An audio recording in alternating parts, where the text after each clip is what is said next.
How about there is a running that about 83% of Indian doctors are stressed out? Do you agree with this finding of the IMA? Could you explain Bharat through socio-economic perspective? How do we distinguish between a person who is humble and a person who is submissive? So what are the reasons why South Indian movies are getting so much famous?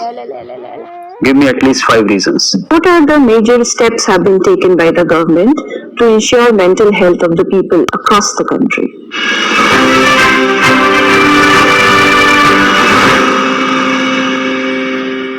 Yes, come in. Morning, sir. Good morning. Morning. Please be seated. Thank you, sir. Please give a brief introduction about yourself. Sir, my full name is Venkatasai Pavandatta and I am 25 years old. I hail from Tirupati district of Andhra Pradesh, and I am an MBBS graduated from Sri Venkateswara Medical College, Tirupati, sir. And my father works at LIC and my mother is a teacher. And my interests include I sing Annamacharya Sankirtanas and I play violin and I also take guest teaching sessions at government schools, sir. Pavandatta, you have done your MBBS. Yes, sir. Doctors are considered to be next to the gods, isn't it? Yes. When the patient is in distress, entire family looks up to doctor for relief, for giving necessary succor. So why are you leaving your noble profession to join the civil services? Sir, I'm very fortunate for being as a doctor, sir. As you rightly mentioned, we are seen next to God. Sir, but I also feel that there are a plethora of opportunities even in the field of administration which can also address the grassroots level problems, sir. For example, health has been having the social consequences and it has social determinants also, sir. So I feel after seeing the success of COVID-19 pandemic especially, sir, I feel the success can be attributed equally to doctors and equally to administration as well, sir. So I feel I can bring much more impact and also in the field of administration, sir, at the grassroots level. Pavandatta, if you get selected in the Indian Administrative Service, certainly it's going to be, you are going to be an asset for the Indian Administrative Service. But don't you think simultaneously it is going to be a loss to the medical fraternity? Sir, on a quantitative scale, definitely it could be perceived as a loss, sir. But I think I'll be able to complement my colleagues being in the administration, sir. I think that can be also one of the addition which I'm doing in the other sphere of the administration, and it could be an asset in the field of administration to the country, sir. Okay, what are the problems faced by doctors in India? So there are different problems faced by the hospital setup or maybe the doctors in urban and also rural areas, sir. Especially in the rural areas, we do not have any significant infrastructure which is being there. And we are proceeding towards the mandatory rural postings of doctors, sir. But doctors are not willing. That is one of the problems. In the even in the urban setup, sir, we are facing with the lack of funds from the government, especially in the government setup, and in the private setup as well, sir. With the loss of ethical values, that some of the doctors are compromising their ethical values, and that is also one of the problems which doctors are facing, sir. How about there is an IMA report saying that about 83% of Indian doctors are stressed out? Do you agree with this finding of the IMA? Sir, I'm not aware of the exact findings, sir, but I think the majority of the doctors are under the stress because of majority of the reasons as well, sir. One of the reasons could be that there is no significant timings for the doctors, sir. They are expected to be available for 24/7, and they sometimes ignore their family also. So I think these are some of the factors which can contribute to the stress of the doctor, sir. But I think we should also see the backside of the coin. Doctors are made to serve the public on a larger extent. I think they should be accustomed even to the what are the pressures they are getting in the field, sir. I think that emotional intelligence training and maybe giving some frequent breaks to doctors can also help in this, sir. Why very often we see incidents of assault to doctors? What are the reasons for that? So this can be looked in a multifaceted way. One could be the gross negligence of the doctors, which is happening, sir, definitely, that we cannot ignore. And second, sir, because these incidents are happening especially when there is a situation of life and death, especially in the emergency situations. So I think, sir, from the public also that rage is coming because of death of an individual. I think there should be a line drawn to that, sir, to protect even the doctors, and also doctors should also be taught these kind of emotional intelligence trainings, etc., so that will not occur, sir. There is also a common perception that there exists a strong nexus between big pharmaceutical firms and doctors. How far this is true, according to you? Sir, we should definitely accept it, sir. It is definitely a reality. That is 100% true, sir. Is there any hope for to arrest this growth of this trend? Sir, definitely there is a hope, and I think the government is taking right steps in that direction, sir. For example, bringing Ayushman Bharat, the digital health mission, so that all the impaneled private hospitals would be linked to the unique health ID, and there will be a lot of transparency and accountability that could be made on the part of doctors, especially giving medicines or maybe the diagnostic sectors also. And sir, that can be in the short term or maybe in the medium term. But long term, sir, definitely the behavioral changes that needs to be brought out. Maybe, for example, the model code of conduct, or maybe the ethical rules that can be brought out, both for the pharmaceutical companies as well as doctors, sir. You spoke of Ayushman Bharat. Do you think that insurance model has been a successful model in our country? Sir, we are moving towards out of pocket from the out of pocket expenditure to the national health insurance model, sir. Definitely. It has its own challenges as well, sir. We have seen in many of the states, for example, in Andhra Pradesh, we have YSR Arogyasri, sir. So it is also performing so much well, and also the out-of-pocket expenditure has been 79% even for the primary health care, sir, especially in the rural setup. I think yes, the insurance is needed, sir, but there are also challenges because we'll be using them for the other purposes also. For example, deliberate usage of the diagnostics, etc. That should be curbed, sir. I think from the doctors. One final question from my side. What the pandemic has taught you as a doctor? Sir, as a doctor, definitely I've been enlightened with some of our spirituality also, sir, because we don't know when we'll die. So that has also made me to integrate Ayush in the modern medicine also, sir. So as a doctor, that I have learned. And second, sir, lot of patience and lot of empathy, compassion towards the other beings. Even that has taught me this. How do you define a resilient healthcare? Sir, it would be very difficult to define in a very narrow manner, sir. So I think it has to be a very broader way in the definition. So I think, sir, we should be able to cope up with any emergency kind of situations like pandemic, sir. I think that could be one of the definitions for that. Thank you. Thank you, sir.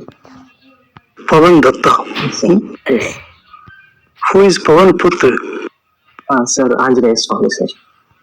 Explain something more. Sir, he has been the Shakti, sir. He is not the direct son of Vayuputra. So we cannot count him as a Vayuputra. He is not a biological child, sir. But he has been. There is also a lot of controversy behind this theory. So I think, sir, after Lord Parameshwara asked Vayu to give that Shakti to the Anjana Devi, then I think he has been born, sir. Okay, that is why he is known as Andhani Kumar. Yes, sir. Pavan, there are three marg: Bhakti marg, Karma marg, and Gyan marg. If we try to explain Anjani Kumar or Pavan Putra, Yes. how can we associate him with any of these margas? Which marg is best suitable for him? Sir, I think it has been culmination of everything, sir. We cannot delineate him from karma marg or jnana marg or bhakti marg. So, sir, for example, if with your permission, I can explain. Yes, certainly. Sir, one is bhakti, and he has been always in bhakti with Lord Rama. He has been an ardent disciple of him, sir. Yes. Even the karma marga, he has been doing his duties perfectly, whatever being said from the Rama or maybe their king Sugriva. And sir, even the Jnana Marga, he is known to be Jnana Guna Sagar. So I think, sir, the culmination of everything is the Lord Anjaneya, sir. That is good. Pavan, you had teaching sessions on science awareness in government schools. So, how you have popularized science at school level? Sir, especially in the rural setup, sir, I've been observing, especially in the health sector of science awareness, there are very blind practices which they go, sir. So it has motivated me that I should contribute something to them. For example, sir, there is jaundice, and they go and burn the hand for that. So this is kind of blind belief. And they also don't go for doctor's checkup also immediately after the symptoms come. So I think these are the things which motivated me that I should do as a doctor professional also. So I think that I have started, sir, in the same way. Pawan, do you have any idea about Vedic mathematics? Sir, I have heard about it, but Yeah. I don't have any clear-cut idea about it, sir. Okay, no problem. Tirupati. What can you explain Tirupati through sociology and anthropology? Sir, sociologically, I might not be having a very great idea about explaining the things, sir, especially, but I am very much aware of the persisting caste system and child marriages, etc., especially in Tirupati. But as a student of anthropology also, I can think of the sacred complex of Tirupati, sir. So how the Tirupati itself been evolved from a small temple called as Govindaraja Swami temple when Ramanujacharya has come there. So that could be one of the concept. And second, sir, even the anthropological significance, we have some remains that are there, sir, archaeological evidences near the Tirupati also. So I think that is also one of the significant aspects of archaeological anthropology. And with regard to the socio-cultural anthropology also, sir, we are also witnessing a kind of cosmopolitan culture even in Tirupati, sir. So I think these are some of the aspects which I can think right now. Okay. Max Weber, the sociologist from Germany, Yes. he linked Protestant ethics with the development of capitalism, okay? Yes. And then he said that in West it is possible, but in India it is not possible. But certain studies prove that Tirupati, one of the important centers, where even the temples, they are not just the landed owner or landowner, but also contributed to development of capitalism. What is your opinion about this? So, sir, Tirupati has always been a culturally significant town. But, sir, coming to the capitalism, obviously we'll be seeing a lot of businesses there around the city, sir. I think right now I can think of only that thing because we'll be seeing right from a small 10 rupee product to even the 1,000 rupee. What is the earning of Tirupati? Sir, I am not very You don't have the idea, so you are not in a position to. Yes, sir, yes. Last question from my side. Since you have studied anthropology, how could you explain Bharat through socio-economic perspective? Sir, the Bharat can be the mixture of all the races, especially in the anthropological significance, if we call. And also it has been the abode of the caste system as well. And it has also been lot of diversity among the even the archaeological evidences right from the Kanyakumari to the recent Kiladi expedition that we have got through. And there was a lot of contradictions with Indus Valley civilization also. So, sir, I think these are the evidences which can change the course of history as well, according to Anthropological Survey of India also. I think, sir, Bharat is always in the culmination of diversity and all these things, anthropologically. Who is the author of Tolkappiyam? Sir, I'm not exactly. What is Tolkappiyam? If I'm not wrong, it is a Sangam text. Tell me Sangam grammar. literature. Okay. Yes, sir. Thank you. Thank you, sir. Pawan, I was carefully watching you. I found you to be quite a pleasant person. Thank you, sir. But there was some kind of indication of being submissiveness in your personality. How do you rate a person who is humble to the extent of being submissive, though pleasant, to be administrator? Do you think that will make her to be a good administrator? Sir, I'm quite surprised by the thing, sir, because I was generally, I will be telling that you are not a very submissive personality, sir. It is the first time I'm hearing. But, sir, if I'm appearing to be submissive, maybe this is the formal setup, but so I'm not very submissive personality, sir. I'm very dynamic, and as you can see in my DAF also, I've been a very diverse profile as well, sir. But as you rightly emphasized, the submissive personality can be can be having hindrance in the administration as well, sir. So I think persons should be dynamic and also humble equally, sir. Okay. That means, how do we distinguish between a person who is humble and a person who is submissive? And if there is, of course, somebody among your colleagues or junior who is submissive, how do you train him, or how do you mentally mentoring him to become humble without being submissive? Sir, one main difference which I can think right now is submissive being that not at all raising his or her voice when some grave injustice is happening, even from the superiors or bosses. Sir, humble could be being with a lot more calm, composed, along with a lot of discipline, maybe in front of the elders or maybe in the administrative field as well, sir. That could be one of the differences which I can make right now.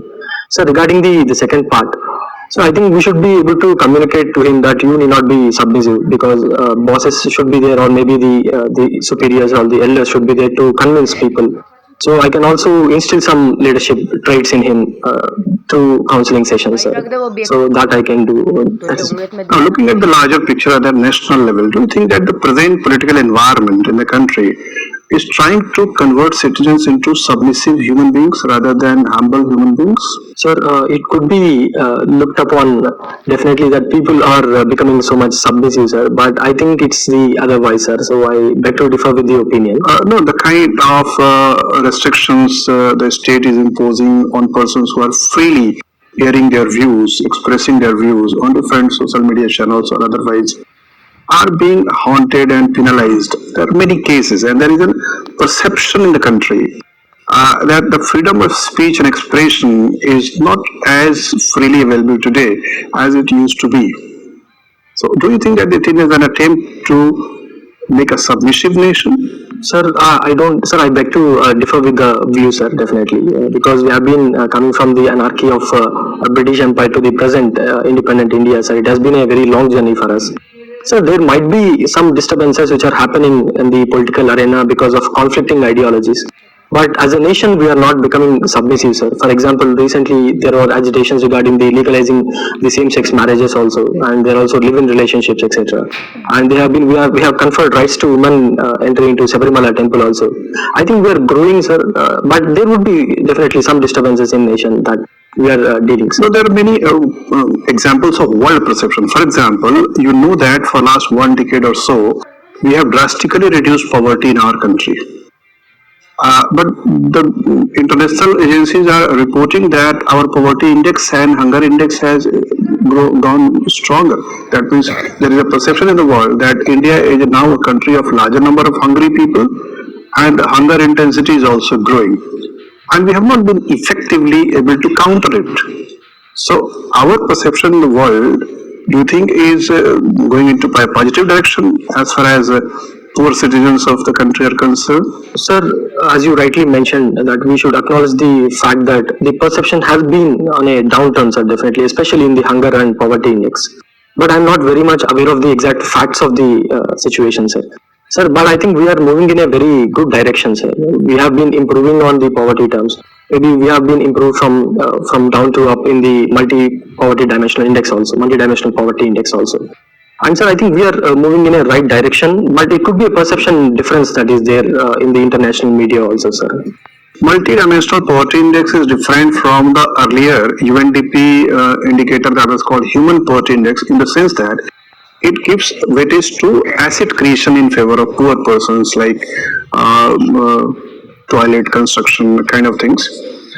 Do you think that due to adoption of MPI, we are diverting resources from food allocation to asset creation, and that is exacerbating our hunger problem? Sir, we cannot say that, sir, exactly, because, sir, even in the pandemic, if we consider, we have been the topmost country that we have managed the pandemic so well, especially with the schemes, especially in the PDS system, sir. We have been a lot of reforms, and still we are digitalizing it, so we are bringing all these food index towards the poor.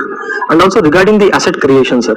Sir, even if you take this the hierarchy of needs, so definitely people will go for the first physiological needs. They want shelter, they want some assets to be there.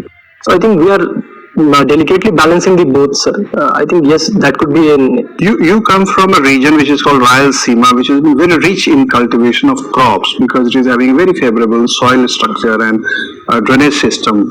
Its climate is also favorable. But the farmers there are agitating for last 3-4 years against non-fulfillment of promises by the government agencies in terms of procurement of their crops. And not only in your region, that is in many parts of Tamil Nadu, in Maharashtra, in Punjab, Haryana. Farmers are agitating against the policies of the policy indifference of the state But the state appears to be insensitive to their concerns and their demands. They are not being taken seriously. Sir, again, I beg to differ with the statement, sir. Because, sir, Kadapa is a very low-level groundwater state and also completely depends upon the rainfed, sir. So, and with the total gross cropped area is equal to the net cropped area, so we can also see that farmers are unaware of the multi-cropping system, and there is also no proper irrigation facilities, sir. There are now the government is moving towards it with the schemes like Jala Yagnam or maybe having Raitu Bharosa Kendras, etc. in Andhra Pradesh, sir. And sir, as seeing in the SDG index also published by Niti Aayog in 2019 and 20, I think we are not very much performing well in these aspects, sir. So government is having a lot of revenue expenditure in the terms of the agriculture or maybe these kind of things. So I think, sir, we are moving towards it, but sir, definitely farmers need much more. That is not just we cannot limit themselves to a particular criteria, sir. I think lot needs to be done, sir. So my apprehension appears to be a little true. You are submissive in not criticizing the government honestly. You are not able to air the concerns of farmers. Sir, I am very much empathetic with the farmers, sir. But the government, I think government is doing well for them, sir. I think that my point is that we should do much more. Do you treat the farmer concern as insane reflection of their feelings? Are they not having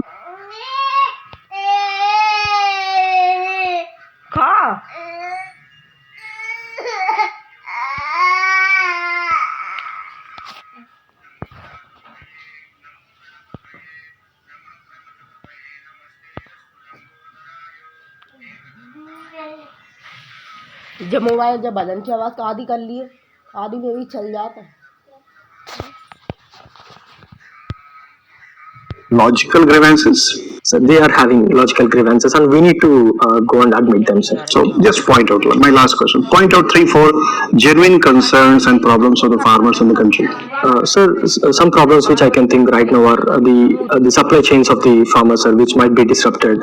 And second could be the lack of awareness among them regarding the cropping season or maybe the rain-fed nature and lack of irrigation facilities for them, sir. And sir, they are going into debt cycle because of these intermediaries which are there for the loans. So I think these are some of the genuine problems of farmers, sir. So most of the problems they are themselves to blame for, no? Sir, it would be very wrong to say that, but sir, there is also multifaceted problem even from the side of the banks or maybe from the side of government schemes. But I think we are moving in a very good direction with a lot of schemes. Okay, thank you, Pawan. Hey, Pawan Datta, Sir, you gave very good answers. मैं वो Tell me about Tirupati Balaji temple. There are a few miracles for that this temple is famous for. sir, recently in 2020, a miracle has happened, sir. So, with your permission, can I briefly explain? Yeah, please. In short. Yes, sir. Sir, he was a person of 21-year-old from England. So he has a speech impairment, sir. So he has no speech from the birth. So once he came and uttered, and then he saw the Lord. So he has uttered Govinda directly. So it has been a sensation in a very recent, sir. And there are many miracles as well. So I think that's a belief that we keep on Lord Venkateshwara, sir. What is the Guinness World Record of Tirumala? Sir, I am not very much aware of the exact fact, but sir, if you allow me to guess, I can please. Sir, it would be the largest, the treasure of the entire world, sir. The temple which is having the largest treasure. Where Purva Tirupati Balaji Mandir is situated? Sir, I'm sorry, sir, I did not. Purva Tirupati Balaji Mandir. Sir, I'm not very aware of the Purva temples. Okay, just leave it. Now we should move towards your studies. You did medicines. So nowadays traditional system of medicines are getting more popular. What is this traditional system of medicines? Sir, traditional medicine has been simply abbreviated as Ayush medicine, sir, right from Ayurveda to homeopathy. Okay. And what is contribution of India in this? Sir, India's contributions have been very much immense in the field of Ayush, sir, right from the ancient India to the present era also. We are taking inspiration from Sushruta, maybe Charaka also. So I think, sir, we have been doing it very immensely, but unfortunately we have lost on after maybe in the past 100 years or so, sir. So could you please explain Ayush? What is Ayush? and from where matlab its origin also. Sir, Ayush stands for Ayurveda, Unani, Yoga and Naturopathy, and Siddha and Homeopathy, sir. Okay. So, sir, there are different places of origin for different fields of the alternative medicine, sir, which we call right now. Ayurveda is of Indian origin, sir, and there is a German, the modern practitioner of medicine, sir, I forgot his name, but he is the main inventor of the homeopathic medicine, and the Siddha, Unani, and these are the from different religious aspects also, sir. For example, Unani is from the Islamic religion. So, and the Siddha can be from the Buddhism. From where Unani started means. Sir, exactly, I'm not aware of the place. Okay. And what about yoga? Sir, yoga has been the Indian origin, sir. Indian origin. Who started yoga? Who is the father of yoga? Sir, now exactly I'm not able to recall the name, sir. You could not recall the name. What is exactly matlab, from where it started? We study about, especially the area of study is the society, ma'am. But in anthropology, it is always a holistic, that we also study the societal aspects of the man. But also there is a lot more things to study in anthropology, ma'am. Okay, a lot more things, for example. For example, we have 4 branches in anthropology, ma'am, right from archaeological anthropology to the linguistic aspects of anthropology. So I think these are the elements which are there. Cite me any prominent work of any anthropologist, which is very much relevant even in sociology and also in anthropology. Madam, I can think of a very famous Indian anthropologist and also proclaimed the sociologist, M.N. Srinivas, ma'am. So he has been one of the works for the dominant caste of Rampura. So I think even the dominant caste is playing very important role even in the political era or maybe in the economic arena also, ma'am. Oh, good. See, Pavandatta, these days, as the urbanization, which is in spate, which we cannot even think of stopping it. But the point is that it is generating a lot of causes as well, right? Yes, ma'am. For example, if we see at present time, the cause of waste management, the issue of waste management is very, very important and is concerning also. And if I am not wrong, then Tirupati has also, in Tirupati there is a liquid waste management factory or some institute has been established, right? So how to tackle such kind of issues? What are the measures would you suggest, through which we can manage waste in a very creative way? Madam, one creative step or maybe the common step which we generally miss out could be the segregation of the waste, madam, that we are Right. missing out. And second is, madam, establishing the plant itself with a lot of quality, because there was an allegation in the in Brahmapuram in Kerala that the plant was not working very properly. So that was one of the issues that we can tackle. And 3 could be, madam, we can also give the technologies of bioremediation technologies to, that is one of the, and 4 can be, madam, a conversion of waste to energy plants. That also can be one of the steps that we can take. Okay, great. The issue of mental health is again very, very important. Yes, ma'am. So what are the major steps have been taken by the government to ensure mental health of the people across the country? Madam, some steps which I can think right now are, it has brought out, the Parliament has brought out the Mental Health Care Act of 2017, ma'am, which decriminalized suicide based upon the mental health. So that is one of the steps. And second is, there are several portals like Manodarpan portal, and there are helpline centers also to tackle the mental health issue, ma'am. Okay. Since you have taught as a guest teacher also, Yes, right, and specifically in the discipline of science. Yes, ma'am. Then if I ask that, how can you ensure, among the students, mental health as well as how can you guide them towards sex education? What would be your 3 innovative ways? Madam, regarding the mental health issues with regard to the science awareness in the schools, especially I see that majority the explicit content is being viewed by the youth also, madam. Even in the schools, it has been on increase. So I think that awareness can be brought out because it is also affecting the mental health of the people. especially in the long run, madam. So that could be one of the things. And second, madam, we should also be asking them to go to playgrounds and play. So our healthy body will also produce healthy mind, madam. So I would also motivate them to go and play rather than playing in the mobiles like PUBG games, etc. And regarding the other aspects of sex education, ma'am, yes, it is very much appropriate now to talk about sex education, ma'am. But rather than sex education, we should also more emphasize, especially to the school children, regarding the reproductive health, ma'am. So once we create awareness among them, I think they would automatically know about this sex education when they come to the college days, ma'am. But among adolescents, they are very crazy about their body. As a doctor, you also know that Yes, ma'am. a lot of hormonal changes that goes inside the body at the age of adolescence.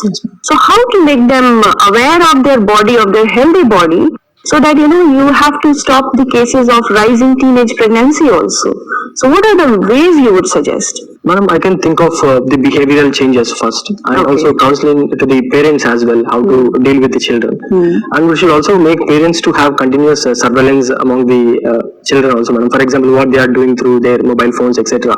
So up to maybe certain age, they can have such type of surveillance on them.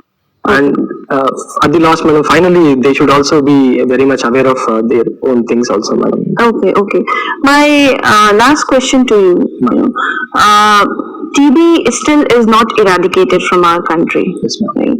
There is important initiative also has been launched by our Honorable Prime Minister as well. Why so? Why we have not been able to, overcome with the problem of TB, the disease like TB? Madam, as you rightly emphasized, we have a target of 2022 with regard to the National Health Policy of 2017, ma'am. But because of this pandemic, the sentinel surveillance which is being happened, or maybe because the TB is also a notifiable disease, ma'am, now. So that testing has been decreased. So even though the person is getting cough, so everything is under the disguise of COVID-19. So for the past 2 to 3 years, the surveillance has been decreased, madam, and also the testing has been decreased. I think this is one of the major reasons for again getting back to TB cases in the present scenario, madam. And what about the role of nutrients, the food? That is also very important in beating TB. So how to ensure that in country like India? Madam, you are absolutely correct with regard to the nutrition, madam. I feel even in the pandemic era, they have taken very good nutrition aspect. The nutrition aspect was well covered, madam. But as you rightly emphasized, there was also lacunae in the nutrition aspect. So government is taking through the Poshan Abhiyan for the children, or maybe the reformed PDS, and through the Anna Yojana for the targeted population as well, and the larger sector. And also there could be much more can be done, madam, in the nutrition aspect, as you rightly emphasized. Okay, thank you, Pawan. Thank you, ma'am. Pawan, Sir. imagine you are working as district magistrate in one of the rural districts of Hindi heartland, maybe Rajasthan, maybe Bihar or Uttar Pradesh. And as a district magistrate, you find that the people there, the infant mortality is very high, you find the maternal mortality very high, you find low life expectancy, malnutrition and so on and so forth. And you know that the medical infrastructure is extremely poor there, as you have yourself mentioned. There is no specialist doctor, there is no OPD, there is no OT, there is no pharmacist and all that. Yes. And you don't have sufficient funds to take care of all this. Under the circumstances, what innovative measures can you think of taking to give them a helping hand? Sir, some things which I can think right now are we can go for crowdfunding of the following hospitals, sir, and one. And second could be we can use philanthropy also, sir. Maybe the eminent persons from the district, or maybe in the abroad or well settled. I think we can persuade them to come and dedicate their funds and maybe their time for that.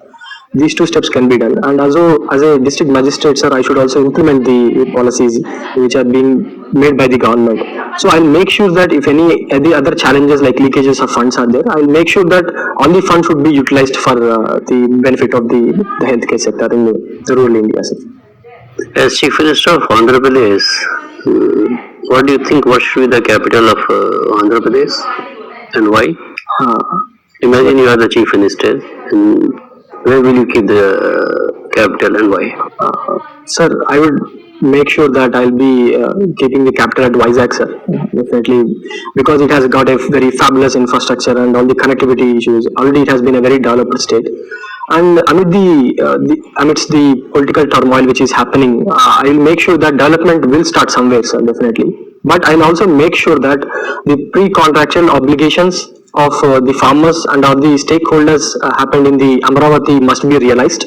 And also the sub-regional aspirations of Rayalaseema region, which has been historically neglected, can also be considered, sir. So, But if we shift that capital to Vizag, then what will happen to the unique scheme of land pooling?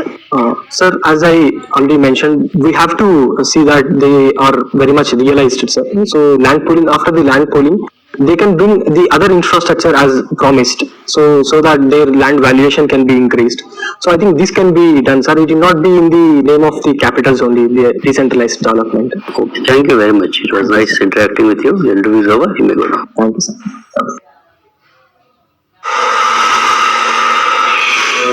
Someday. Yes.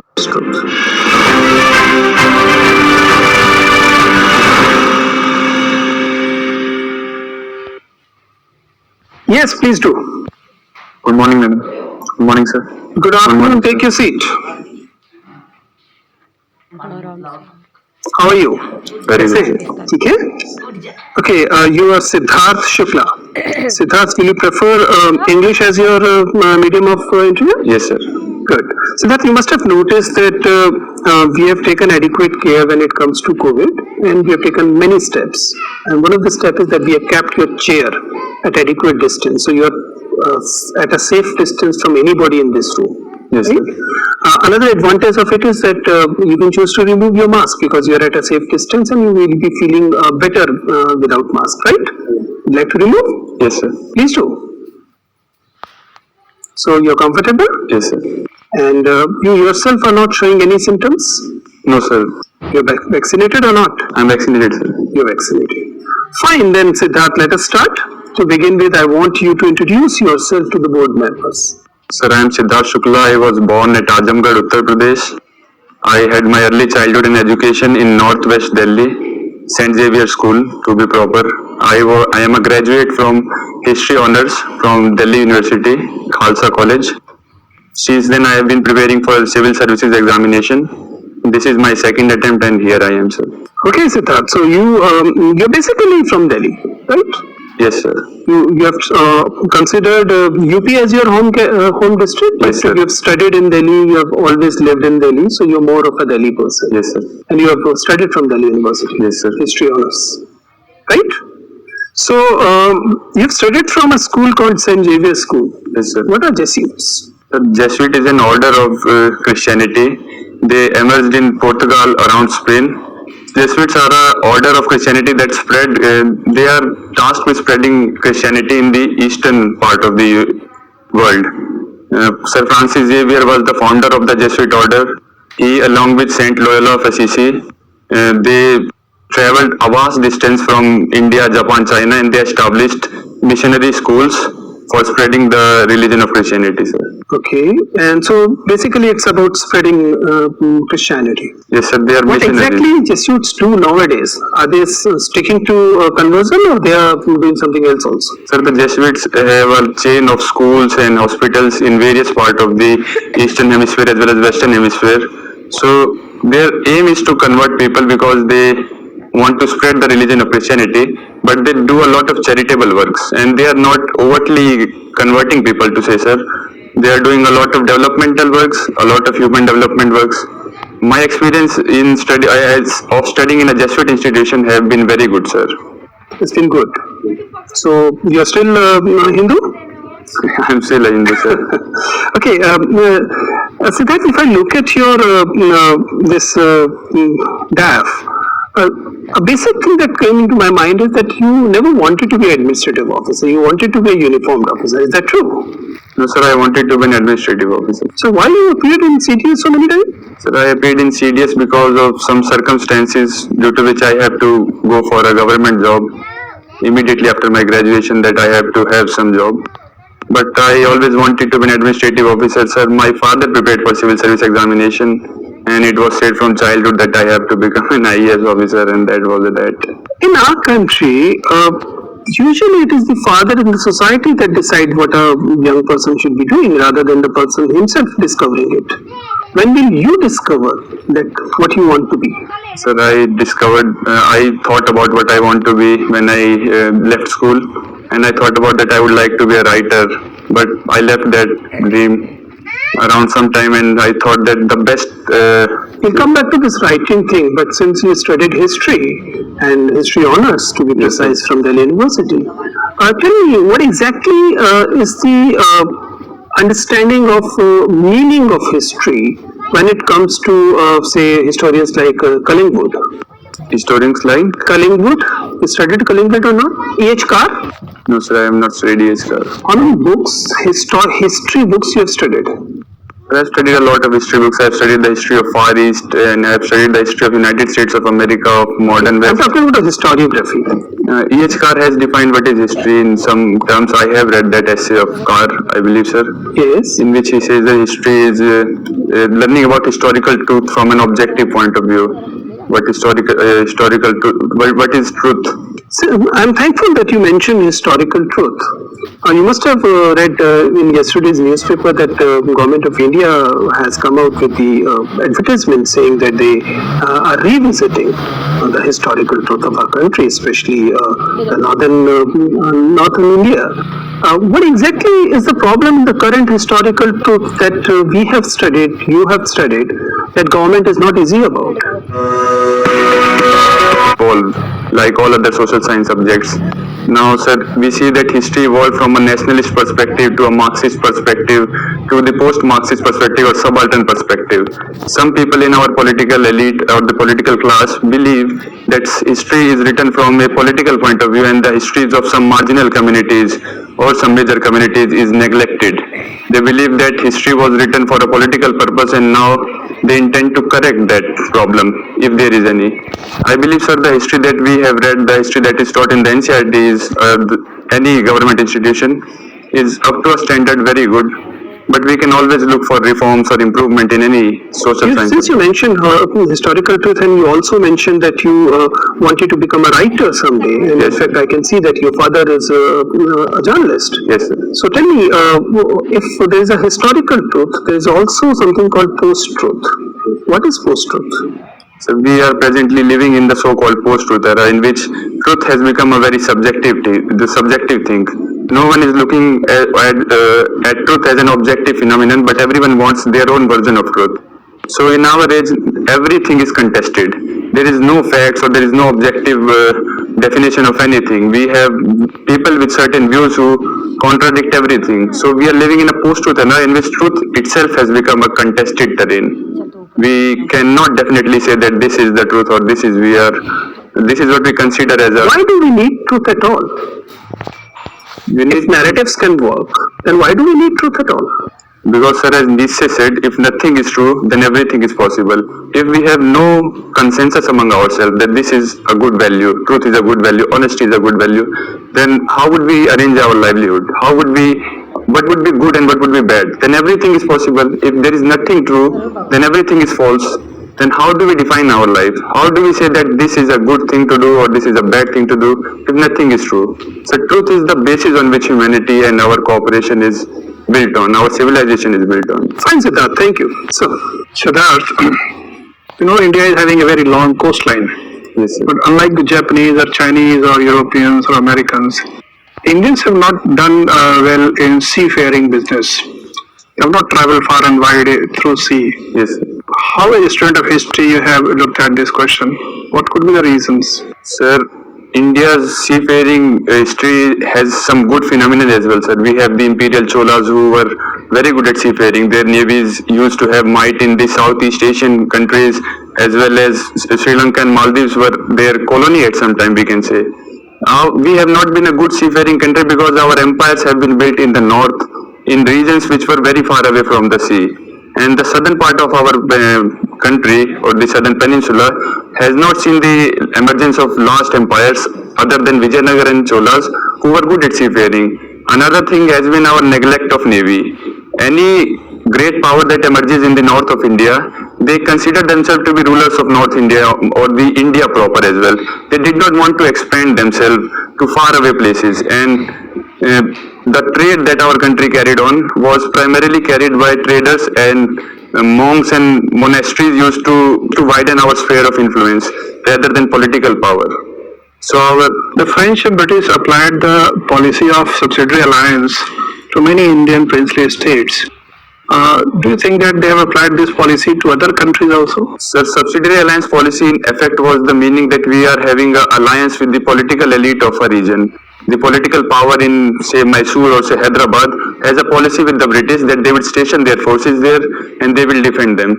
In South American or American colonization, we see that the Spanish power and the Portuguese power, they developed compradors in those countries that were part of the elite that used to cooperate with the colonial powers. So a sort of subsidiary alliance system was used in faraway regions. Even in China, we see the concessions, What benefits the princely states derive from the subsidiary alliance?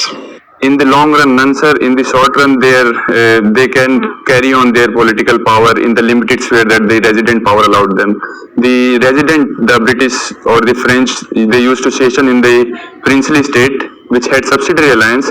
He was all powerful, but he gave some power such as internal affairs and who would you appoint as a noble, who would you appoint as a military aristocrat. That was given to the princely state, but in the long run, they were fattened like oxes and devoured at the right time.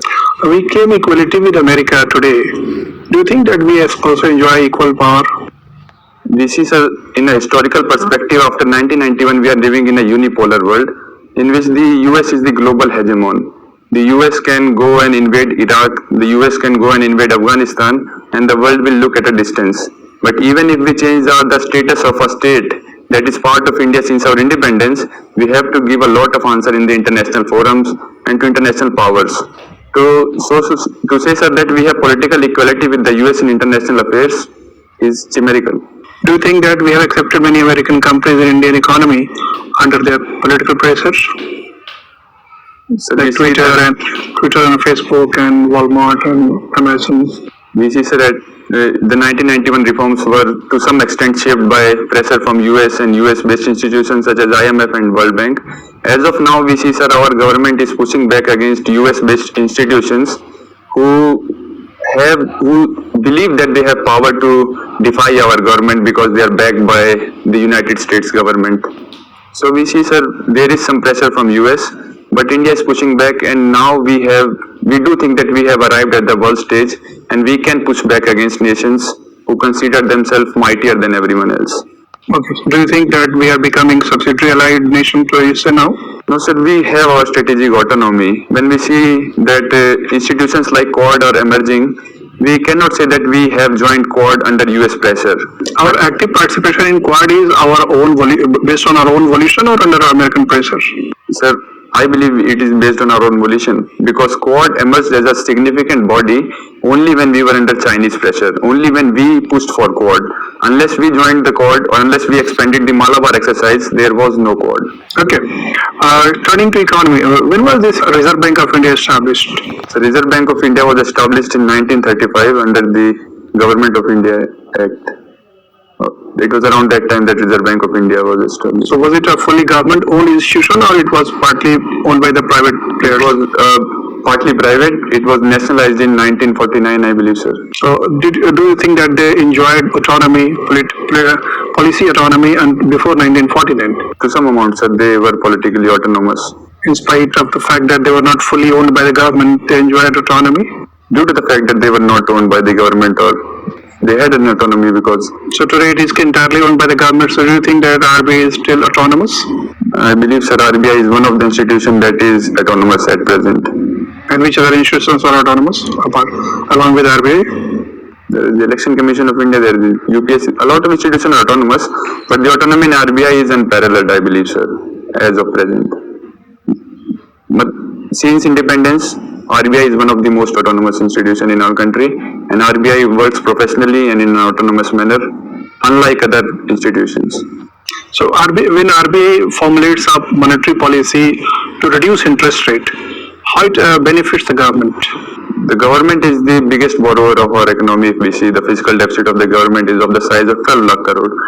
So if the RBI reduces the interest rate, the government would borrow at a cheaper rate of interest.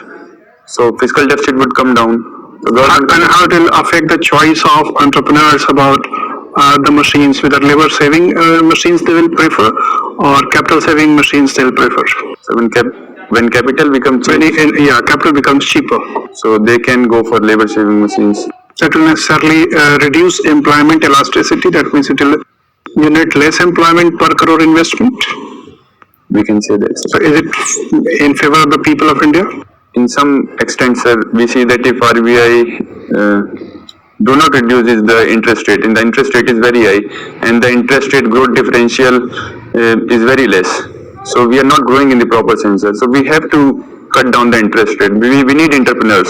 Even if they are capital intensive, they are doing something for the economy. So do you think that unemployment in India is growing because of low interest rate policy of the RBI? There is not a singular factor behind the growth of unemployment. So there are multiple factors that coalesce and lead to Which unemployment. are the factors?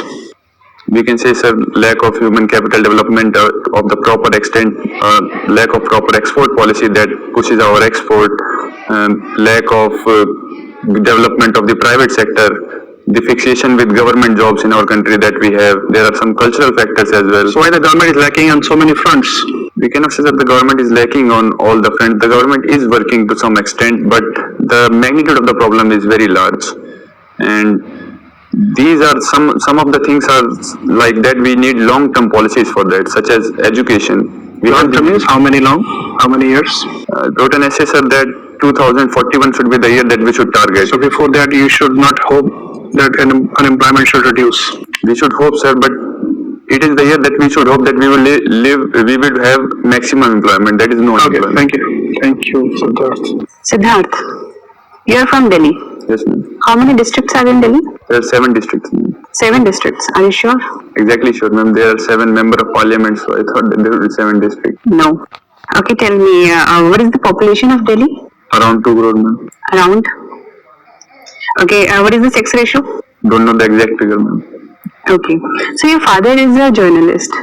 So tell me, why nowadays media houses are working like business houses and journalists are working like businessmen? There is the second phase in the development of Indian journalism, in which we see that journalism itself became a capital intensive industry. You cannot make a journalistic house or TV network without proper capital development, without proper capital support. So with big capital behind journalistic houses, they are behaving like businessmen because they are part of a professional entity that is run by a capitalist or someone with big capital. So is it good for our country? It is very bad for our country because the goal of journalism is to put truth before the people. And when your truth becomes dependent on who gives you money, that is problematic for the country. But as of present, we are seeing the rise of citizen journalists. So it would improve, I believe. Okay. So recently, government has brought out a new post of CDS in defense services. So what is this? The CDS is the Chief of Defence Staff. He is a 4-star general. He is tasked with bringing inter-service synergies. We have 3 services, the Air Force, the Army, the Navy, and we have lack of synergy among them, which we witnessed during the Kargil war, in which the Air Force was not mobilized for 2 weeks. The Army was mobilized. So the Kargil War Review Committee said that a post of CDS be created for tri-service synergy. The CDS is tasked with creating theatre commands or inter-service synergy and headquarters, etc. So from your DAF, I gather that you read books. Yes, ma'am. So tell me, what is the last book you have read? J. Krishnamurti's The Network of Thought. The Network of Thought. Yes, ma'am. So explain its gist to me in 20 seconds. J. Krishnamurti says that our consciousness is not ours. We are part of the human consciousness and we must behave as such. The solution to all our problem lies in our consciousness. So we must analyze that.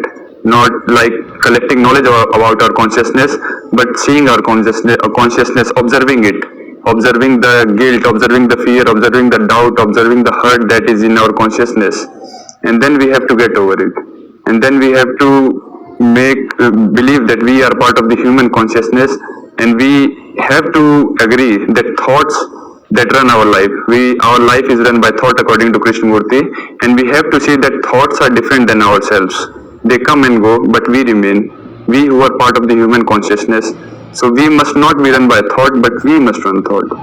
That is the gist of the story, that thoughts come and we just run after them. Desire comes that we want to become something like this, we want to earn 1 crore rupees and we just run after that.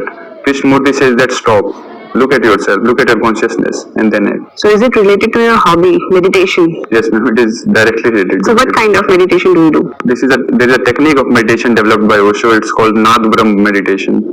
I practice that. Nad Brahm.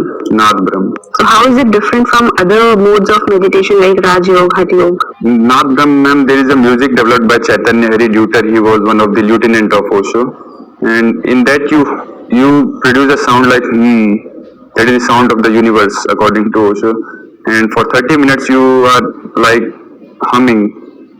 After that you sit calmly, your eyes are closed, you open your hand, you open yourself to the universe.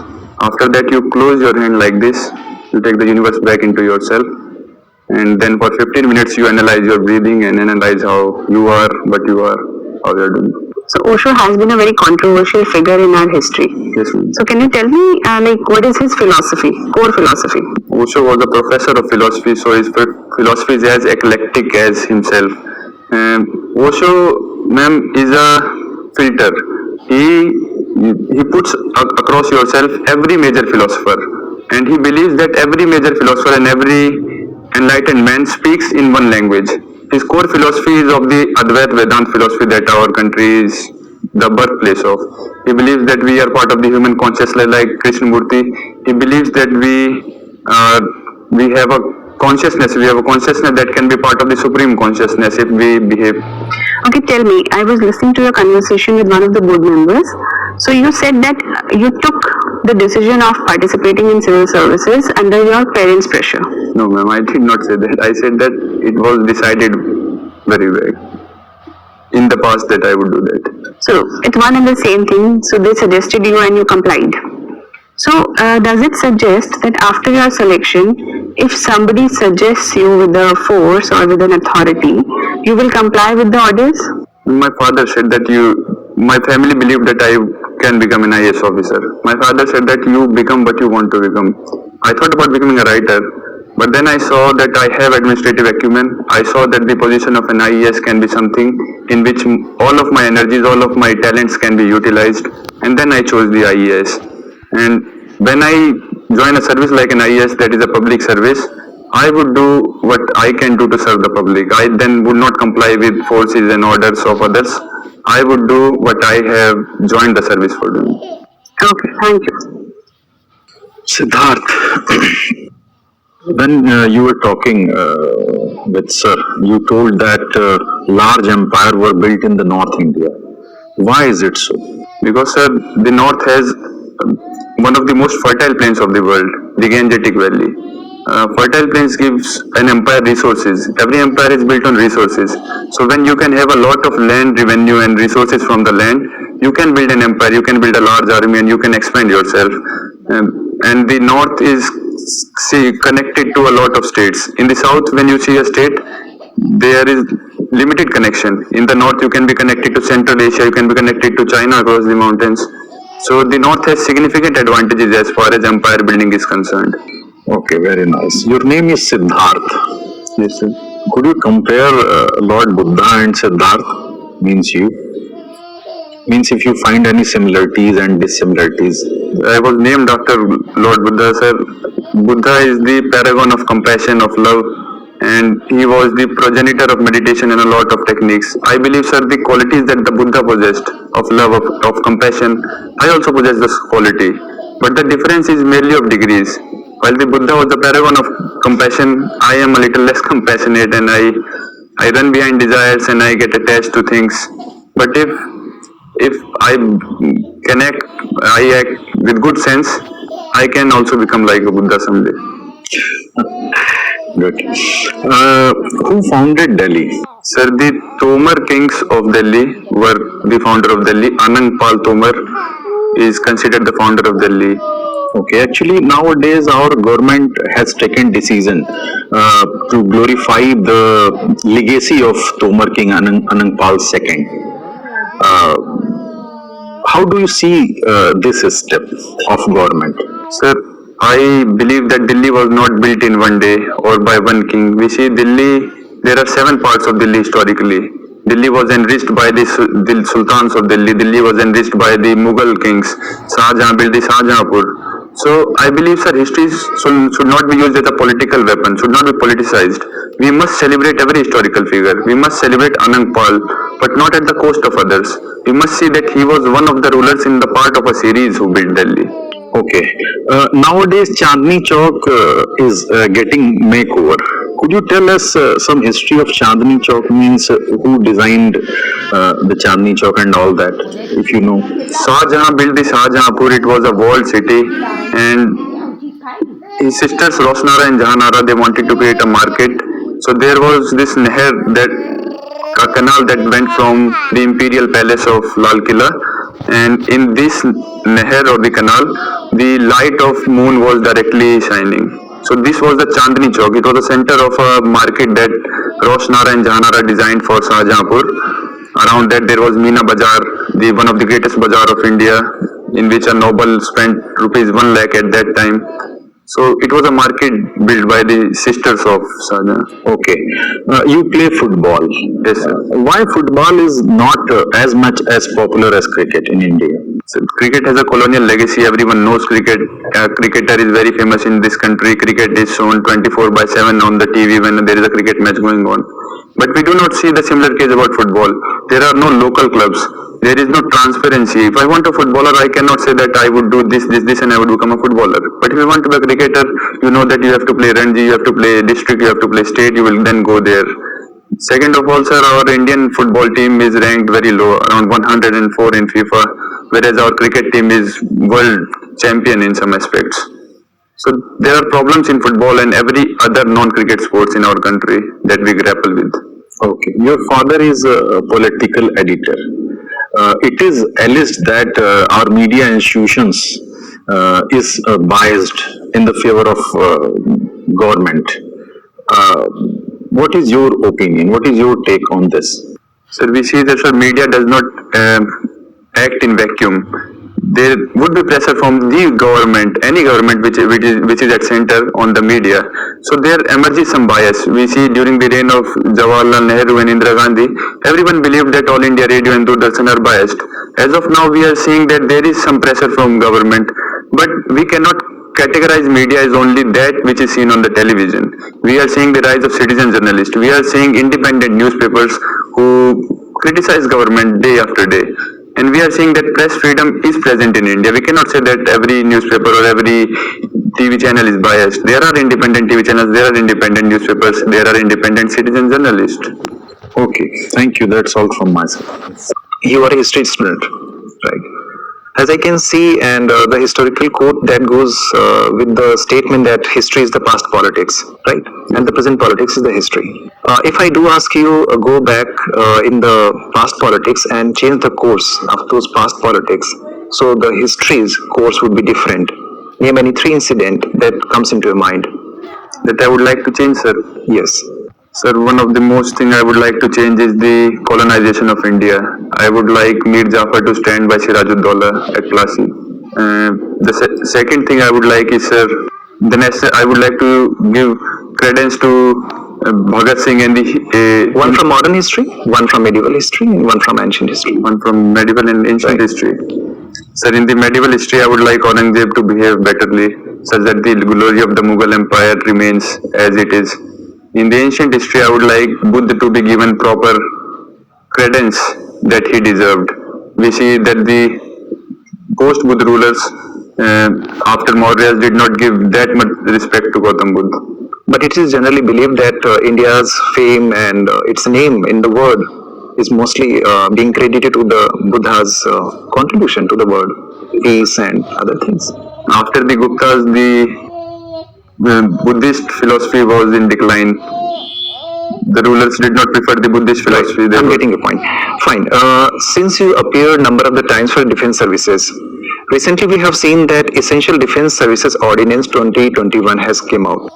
Almost 70,000 plus, employees they have protested because of the corporatization the policies. What kind of, the nature of the protest that is, going on, and what the kind of the response that Indian government, has, put against it? So the Ordnance Factory Boards is not as efficient as a private corporation can be. So corporatizing Ordnance Factory Board is a much needed reform. So we see that the government servants and the private servants, there is a large difference between them. The government servants have security of tenure. They cannot be easily, you cannot discontinue their services easily. So right to strike has been negated to those employees. I mean to say they can't, stage a protest against the government and all that, and heavier penalties have been imposed on that.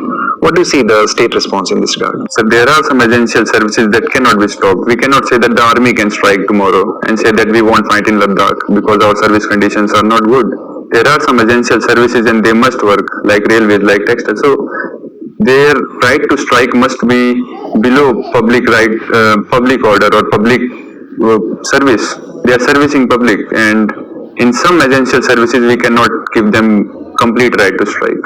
So it can be considered as choking of the voices. Just simply in a plain manner, just like raising your voices. So you can raise your voice in the newspaper. That is not like in a violent manner. And Constitution of India gives the permission for that. Sir, but there is some balance that we have to develop, sir. We cannot say that tomorrow the Delhi police can strike and say we won't work. We cannot say that the staff of the AIIMS will not work from tomorrow. There are some essential services and they must work. If they intend to strike, if they intend to raise their voice, they can raise their voice in newspapers, they can raise their voice through social media channels. But if they say that we would strike, at the present time when we are seeing a crisis in the northern borders and the ordnance factory says that we won't create ordinances, so how would we service our army? Related with this, your father is a political editor. Yes, sir. World Freedom of Press Index, India has not done well. It's almost 142nd out of 180 countries. What kind of the impediments that you see that in India is facing in terms of raising the voice, or the freedom of expression through you can say verbal expression, or through the press, media? So we see the mainstream media, we can see that there is pressure from the government or pressure from industries, but we see the main work of media is done by the local journalist or the small newspapers or the small channels or the regional newspapers. These regional newspapers, they grapple daily with mafias. The local ground-based journalist, he fears for himself every day. And now political editor, my father is the political editor of a local newspaper, the national coverage. So when he writes politically very sharp or politically critical pieces, he fears for himself. He fears that there can be a retribution from those against whom he has written. So the fear of the press is in the ground reporters, in the citizen journalists, and those who intend to speak truth to power, and those who intend to do public service from the journalistic medium. My last question to you. When the question comes for the contempt of the court, there is one principle that we call the Mulgaonkar principle. Are you aware of this? Mulgaonkar principle. Mulgaonkar principle. With respect to, sir? Contempt of court. I You are don't not know. aware. Fine. Sir. Siddharth, I'm supposed to evaluate you, but unfortunately I missed your conversation with sir. Can you just give me chronologically the questions sir asked you so that I can work on that? Sir asked me about the problems with development of navy in the ancient and medieval time. That Why was the India first did not question, develop a right? good navy. After that, sir asked me about the monetary policy of the RBI. That RBI is following a loose monetary policy, and what impact does that have on employment, and why government prefers loose monetary policy or expansionary monetary policy. Then sir asked me some other questions that I have You forgotten. cannot remember. Yes, sir. Okay, if I have to evaluate you on the basis of your conversation with sir only, how much marks should I give you? I mean, not marks, how do you evaluate yourself on that front? But I believe that I did give proper answers, but sir, one should not be judged in one's own case. That is the first principle. That is natural justice, right? What are other principles of natural justice? Sir, someone who you are going to punish should be given the opportunity to present his case. Okay. Both parties should Right be to be given heard, fine. right to be heard, sir. there should be procedural fairness, there should be reasonable fairness, there should be justice and fairness in the decision. I'm not of a law background, so don't know all the principles of natural justice. Fine, fine, Siddharth. It was nice talking to you, and we thoroughly enjoyed the conversation. Your interview is over. You can go now. Thank you, sir. Thank you, sir.